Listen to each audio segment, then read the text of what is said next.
जब IPL auction के table पे यहाँ पे मुंबई इंडियन बैठी थी और 5 घंटे तक उन्होंने जो है कोई भी बिल्ड नहीं किया ना, तब सब लोग कह रहे थे कि भाई मुंबई इंडियन जो है क्या वो इस साल बिल्ड नहीं करेगी, क्योंकि उनके हाथों से बहुत अच्छे अच्छे प्लेयर जो है वो निकल रहे थे। जैसे कि अगर मैं आपको बताऊं तो मिचेल स्टार्क जैसे प्लेयर, उन्होंने वहां नहीं किया। ईशान किशन को खोने के बाद यहाँ पे मुंबई इंडियन जो है वो फिर भी जो है बैठी रही, यार हम जो है सही वक्त का वेट करेंगे। और आपको अगर मैं मुंबई इंडियन की पिक्स दिखाऊंगा और जो स्क्वाड दिखाऊंगा तो कहीं ना कहीं आप सोचोगे कि हाँ यार मुंबई इंडियन की तरफ से थोड़े बहुत स्मार्ट मूव तो चले गए, जिसमें वो विल जैक्स को लेके जो यहाँ पे आरसीबी के साथ में हाथ मिलाना था, उसके अलावा अला अजनफर जो है उनको लेके मतलब आप कह सकते हो पैसे लगाना। तो ओवरऑल यहाँ पे मुंबई इंडियन जो है वो सिर्फ और सिर्फ 45 सीआर के पर्स पे अच्छे अच्छे प्लेयर्स को पिक कर गई। जिस तरीके से सीएसके ने यहाँ पे आप कह सकते हो स्मार्ट मूव खेला 55 करोड़ पे, वैसे ही जो है मुंबई इंडियन ने सिर्फ और सिर्फ 45 करोड़ के पर्स पे जो है अच्छा खासा यहाँ पे आप कह सकते हो मूव खेला है बाकी टीमों के अगेंस्ट, जहां पे उनको विल जैक्स जैसे प्लेयर मिले। भाई विल जैक्स मतलब आप समझ रहे हो आरसीबी ने क्या खोया है उसे खुद भी पता नहीं है। विल जैक्स जैसा प्लेयर जो है उन्होंने खोया है जो मुंबई इंडियन के पास है, और 11 करोड़ का पर्स होने के बावजूद भी जो है यहाँ पे उन्होंने विल जैक्स को जो है आप कह सकते हो खरीद लिया 5.5 करोड़ में। तो ये मुंबई इंडियन की आप कह सकते हो विंटेज बाइंग जो है वो आईपीएल ऑक्शन में हुई है। खैर पहले ईशान किशन को लेके बात करते हैं। देखो ईशान किशन को लेके मुंबई इंडियन ने यहाँ पे एक पोस्ट डाला जिसमें वो कहते हैं for the explosive hits, cake smashes, बोतल फ्लिप्स एंड ढेर सारी मस्ती, थैंक यू पॉकेट डायनोमो। मतलब ये बात तो क्लियर थी कि ईशान किशन नहीं चाहिए था। ईशान किशन जो है वो मुंबई इंडियन को नहीं चाहिए था, जिसमें उन्होंने जो ईशान किशन के ऊपर बड़ी बोली नहीं लगाई। जहां पे ईशान किशन सनराइजर हैदराबाद में गए वहीं पे मुंबई इंडियन की तरफ से ना एक और प्लेयर जो है उनके हाथ से छूट गया जिसका नाम था क्वेटजे। अब देखो क्वेटजे जो है उनको लेके कहीं ना कहीं ये चाहते थे ये इनकी टीम में ही रहे, लेकिन सिर्फ और सिर्फ 45 करोड़ के पर्स होने के बाद में जो है उन्होंने इसे नहीं खरीदा, क्योंकि इसकी बिडिंग अगर आप देखो तो ठीक ठाक ही गई है, समझ लो। तो इन्होंने जो है क्वेटजे को जाने दिया।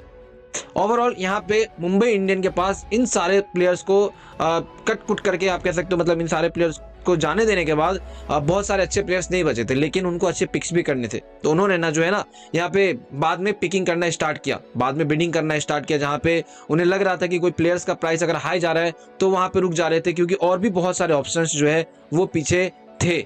इसीलिए जो है उन्होंने यहाँ पे अगर मैं बात करूँ नीता अंबानी की, तो इन्होंने जो है ज्यादा जल्दबाजी नहीं दिखाई। इनके बेटे की अगर मैं बात करूँ आकाश अंबानी, तो उन्होंने ज्यादा जल्दबाजी नहीं दिखाई और अच्छे प्लेयर का वेट किया, और वहां पे उन्हें एक अच्छा प्लेयर विल जैक्स जैसे मिल गया। मतलब ईशान किशन को खोने के बाद विल जैक्स जो है कहीं ना कहीं उनकी भरपाई मुंबई इंडियन में कर जाएंगे। खैर यहाँ पे मैं अगर आप लोगों को स्क्वाड बताऊं तो स्क्वाड में देखो सबसे एक बेस्ट प्लेयर जो है वो चुना गया है जिसका नाम है अफगानिस्तान का अला अजनफर। मतलब ये प्लेयर्स आपको नहीं पता होगा, सिर्फ 18 साल का है, लेकिन साउथ अफ्रीका को रिसेंट टाइम में जो है यहाँ पे हराई थी अफगानिस्तान की टीम, और उसमें सबसे बड़ा अगर किसी का हाथ था हराने में तो इस प्लेयर का था जिसका नाम था अला अजनफर। इमर्जिंग एशिया कप में इंडियन क्रिकेट टीम जो है वो अफगानिस्तान से हारी थी, उसमें अगर सबसे बड़ा हाथ था इंडिया को हराने के पीछे तो सबसे बड़ा हाथ इस प्लेयर का था जिसका नाम था अला अजनफर। आप कह सकते हो अफगानिस्तान का 18 साल का लड़का मुंबई इंडियन में आके ना इस साल बवाल मचाने वाला है, बाकी टीमों को खौफ देने वाला है। जिस तरीके से नूर अहमद जो है यहाँ पे आप कह सकते हो सीएसके के पास है, वैसे ही यहाँ पे अफगानिस्तान का अला अजनफर जो है वो मुंबई इंडियन के पास है। ओवरऑल यहाँ पे मैं आपको एक बार स्क्वाड दिखा देता हूँ कि कौन कौन से प्लेयर को जो है वो पिक किया गया मुंबई इंडियन में एंड कौन कौन से प्लेयर जो है वो खेलने वाले। सबसे पहले यहाँ पे मैं आपको दिखाऊं तो देखो हार्दिक पांड्या की कैप्टेंसी में आपको जो है कुछ प्लेयर्स देखने को मिलेंगे जो कि पहले के प्लेयर्स में अगर आपको बताऊं रिटेन प्लेयर तो ये 5 है, जिसमें हार्दिक पांड्या, जसप्रीत बुमराह, सूर्य कुमार यादव, रोहित शर्मा एंड तिलक वर्मा, ये 5 आपके जो है वो पहले से। उसके बाद अगर आप देखोगे तो इसमें नई पिकिंग्स जो है वो की गई है इस साल आईपीएल ऑक्शन में, जैसे कि नमनदीर इनको जो है इन्होंने लिया है, समझ रहे। उसके अलावा मैं बात करूं तो रॉबिन इनको जो है इन्होंने खरीदा है, करण शर्मा इनको खरीदा, दीपक चहर जो है एक अच्छा बाय यहाँ पे मिल चुका है भाई मुंबई इंडियन को, जहाँ पे सीएसके ने दीपक चहर को जाने दिया वहीं पे इन्होंने जो है दीपक चहर को लिया। अच्छा खासा यहाँ पे आप कह सकते हो दीपक चहर इनको मिल गया, बहुत सस्ते में तो नहीं मिला, कह सकते हो 9 साढ़े 9 करोड़ के आसपास में जो है गया। उसके अलावा मैं बात करूँ तो अश्वनी कुमार जो है ये मिले हैं, कृष्णा सरजीत ये मिले, राज अंगद भावा ये इनको मिल चुके हैं। नए नए प्लेयर्स में मुंबई इंडियन जो है हो गई है इस बार बहुत ज्यादा। अर्जुन तेंदुलकर को इन्होंने सबसे लास्ट में खरीदा।